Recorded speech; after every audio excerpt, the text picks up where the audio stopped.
There we go. We're now recording. Excellent. This is going to be fun. So thanks so much for being my guinea pig today, Tony. My pleasure. I'm the guinea pig as well on this side of the camera. Indeed. So this is the first of our Meet the Media interviews, and it's not an interview, it's really just an opportunity for us to get to know you more while you're at home. So tell me this, how are you and your family coping with being at home together? It's pretty good. We have 3 people working at home here, one daughter and my wife and myself in separate rooms in the house. And we kind of meet together in the kitchen and have coffee and, water cooler chats and all that sort of thing. And we sort of basically stay out of each other's hair for most of the morning. And then, we might have lunch together or that sort of thing. So it's kind of interesting. And then we're sort of, I think we're doing okay. It's very hard to gather the discipline for people who aren't used to it. I'm pretty lucky because I've been working at home by myself for 18 months.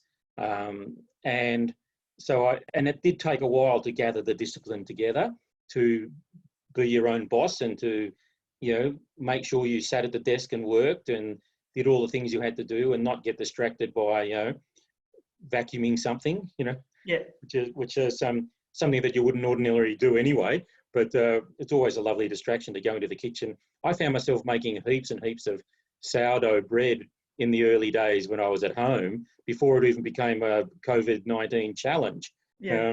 And found that was actually, taking up more time in my day than actually working. So you kind of got to slap yourself on the wrist and have a good hard talk to yourself and go back to work. So what's your special project now? A lot of people have started special projects being at home. What's yours? Yeah, well, my special project isn't making sourdough and it isn't making bang bang noodles, although I'd love to do that. That looks like really good fun. I have begun a huge vegetable garden project at the back of my place up in the hills. And it's been a jungle for 10 years or so, so much so that I couldn't even go up there. But I decided even before lockdown stuff that I was going to build a garden up there. And I'd had a bit of interest from a few people who were new in the hospo industry, restaurant people, mostly front of house people and young ones who kind of thought, oh, they'd love to be involved in a garden. They live in, apartments or in little houses in town. And so I sort of said, well, look, I've got this place. I'm going to, start over this year's winter to build a very large vegetable garden that just kind of got a sort of semi-communal kind of, sort of philosophy behind it.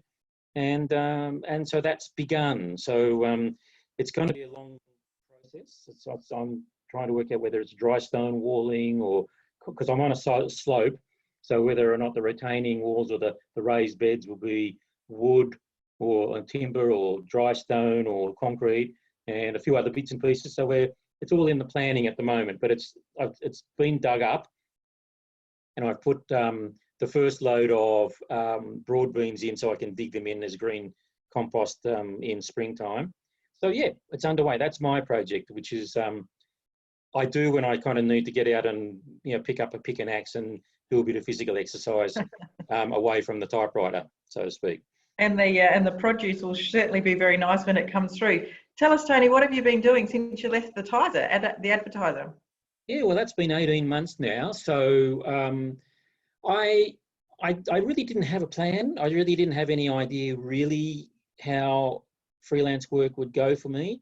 I didn't even really have an idea whether freelance work was what I really wanted to do. I in hindsight, over those 18 months, I started to realise that I was pretty burned out from 40 years of working in media offices and that constant pressure of that deadline stuff.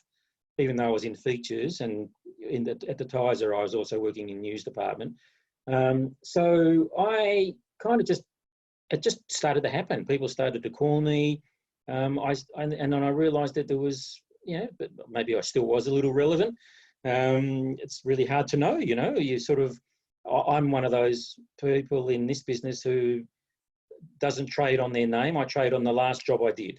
If I've done a good job for somebody, I suspect they'll tell somebody and somebody will ring me after that. And that's kind of what's happened. So I've been, I began doing a lot of writing for magazines. I've got a series that is ongoing with Wine Business magazine. where I'm writing a thing called The Workshop, which is a 1,500 word piece every edition on how the great wines of Australia are made. And it's in the detail of that. So I actually had a lovely conversation with Tim Kirk from Clonakilla yesterday, is the next in that series, and it's about an hour-long interview, and usually about halfway through, I get this comment which says, "Oh, geez, Tony, I'm telling you all my secrets, you know," and going, "Well, no one can still make the wine because you've got the fruit from where you are, etc., etc." So that's an ongoing series. I've written a couple of pieces for Gourmet Traveller Wine, which is sadly suffering financial, difficulties, and went into voluntary administration earlier this year and are trading out of that now. And I've done a few travel pieces for magazines, and I've written a couple of pieces for Halliday magazine. So that's been ongoing. But then I started getting work consulting, writing content for small wine businesses who are looking to, update their web content or their brochures, or just have a conversation with somebody about who am I, what is our identity, what can we do to reboot our identity in a way. And that's been I've really enjoyed that. I've really enjoyed that, those conversations with people and teasing out from them what is their individuality, what is their identity, their uniqueness, and then writing their words for them based on that. And I've been doing that now for probably about 5 clients over the last year or so. Yep. And they're lovely jobs. I really enjoy them. I've got one ongoing at the moment, and a couple kind of in the pipeline that we're discussing at the moment. So I really enjoy that, and that's writing as well as the consulting process and the using my kind of journalistic experience in the interview process to find the angle, which we used to say in journalism, and that's what I'm doing as well. So that's basically what I've been doing. So yeah, it's been good. Excellent. Good. Tell me this, do you still receive wine samples and things from people? Yes, I do. It's one thing that that fell away very quickly when I left the Tizer, and sort of purposely in a way, was I didn't want to get into that cycle of just reviewing wines. And that's pretty essentially what I was doing at the Tizer all the time, was just hundreds of wines coming in, reviewing, tasting them, reviewing them, and trying to get them out into, reviews and in the paper and around. And so that stopped I kind of stopped that because I just needed the break from it, and haven't really been doing much of it. I set up a website for myself as well, and thinking at the beginning, look, I'll have, wine reviews and there'll be stories and I'll do that. And I realised very quickly that wasn't going to be viable. Yes. I needed to, there's no money making in that at all. But just in the last month or so, there's a new group of us working with Angus Hewson on a website called Wine Pilot. And so I've just started doing a few more reviews just in the last month or so. Just started looking back at that, gradually getting back into it without wanting to do masses of them, and kind of thinking I might niche myself essentially in South Australian wines, because that's where I am. There's the people I know, and it kind of limits the number I get. So I do have wine samples. You can see some just up there on the top of my shelf, and I really did that just for effect because there was a really horrible thing behind me. But I've got them on my floor here, and there's a kind of a room downstairs. And as anybody who does this at home knows, you can soon get overtaken by boxes of wine coming in. And so you've kind of got to manage that a bit. Otherwise, people in the house scream at you for, creating gigantic messes all around the house. So I do get a little bit of that, and that's just started to happen again. So that's fine. People know where I am, and I get contacted mostly, and people say, we've got some new releases. Do you think? And it's interesting. I'm really honest with them and say, look, I can't guarantee you there will be any reviews published. It's not what I'm doing as my main item anymore. But please, if you as long as you take that on board, if you want to send them to me, there is a small potential that they can be seen. and I take them out to people and, with dinners and things like that, and we discuss them and look at them. So there is a bit of that kind of stuff. So as long as people are aware of, the lack of guarantee, Yes. that's fine by me. Yeah. So you said that people generally ring you. Is that your preferred approach, that people would Or email me, contact you yeah. first? Yeah. Look, I think most people are doing that now. I don't think there's a big thing where people are just. I mean, when I was at the Tizer, it would just come lock, stock, and barrel. It would just come unannounced. Now in my private role and freelancing role, it tends to be more. We've got something releasing. Would you like to see them? Or you have you don't get the same amount of PR approaches as I would have done at the Tizer. But you still get quite a few.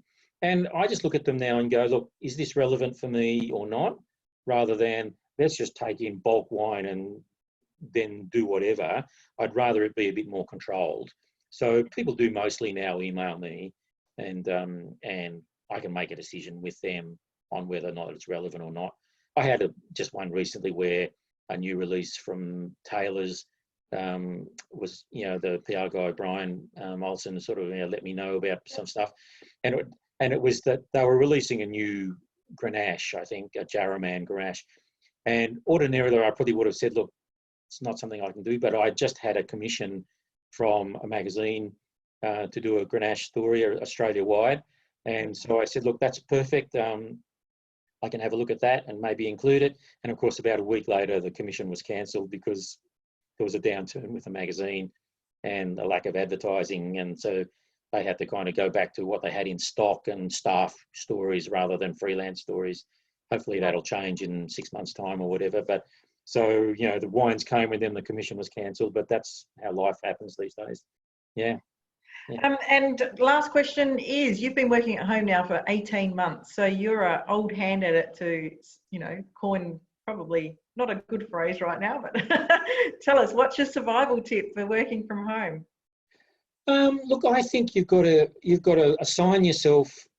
It's what I said before. It's the discipline.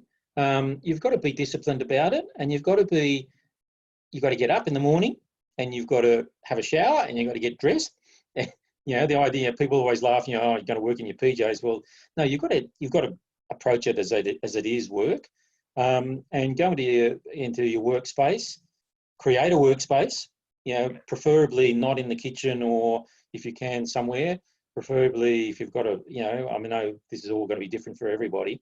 I'm lucky enough to have a little bit of an office set up at the side of my house in a sunroom, and basically assign yourself what you would do at work. Well, I'm going to work for 2 hours in the morning, and then I'm going to have a cup of coffee, and try and basically close the door and focus on what you've got to do. I found a huge distraction in the phone and social media, and always wanting to do that. So I had to kind of put that away, almost hide it in the room. You're still on in case somebody called, but not like next to me, so I could just pick it up when I felt distracted. Distractions are the big thing. So I think it's just assigning yourself time. And I think then also getting up in the middle of the day from your office and going for a walk, or for me, going out in the garden and picking up a pickaxe and bashing rocks or something. Some little bit of, you've got to do a bit of physical. And I think if people are working at home by themselves, and then essentially go back to work in the afternoon, and I mean, we've got family here, so we all and basically it's kind of around about 4:35, 5:30. People start shuffling around, going, "Oh, I think I've had enough," and let's call it quits, and we sort of have a little gin and tonic or a something or other, and then start cooking dinner together usually. So that's kind of how the day rolls for me. But I think it is a real discipline thing. It really is making, and you've got to just treat yourself like that's what you're doing. I guess a lot of people are working in Zoom meetings at work, and they've got work assigned for them. In my business, it's a different, because I mean, my work comes and goes, ups and downs. So sometimes I'll have 3 days where I don't really have anything really serious to do, and I can either use that day to kind of pitch for work or write, write other bits and pieces, or maybe that's my reviewing, a couple of hours of reviewing wines or something rather. So you've just got to, I've got a really, I'm an old school diary. I've got a written diary beside me, and every morning I write my duties for the day that I have to do, and I tick them off, and then get really angry at myself at the end of the day when they're not all ticked off. So it's all that, and it's coping with yourself, Yes. That's the thing, because sometimes you it's a time when you suddenly are just you, for hours on a time. And when you're in an office, in a busy office where you don't have that time to know, you get to learn a little bit about who you are sometimes. So, I'm pretty philosophical about it as well, it's kind of find it really interesting. Yeah. That's great advice. Thanks so much, Tony. And it's been fantastic getting to know a little bit more about Tony at home.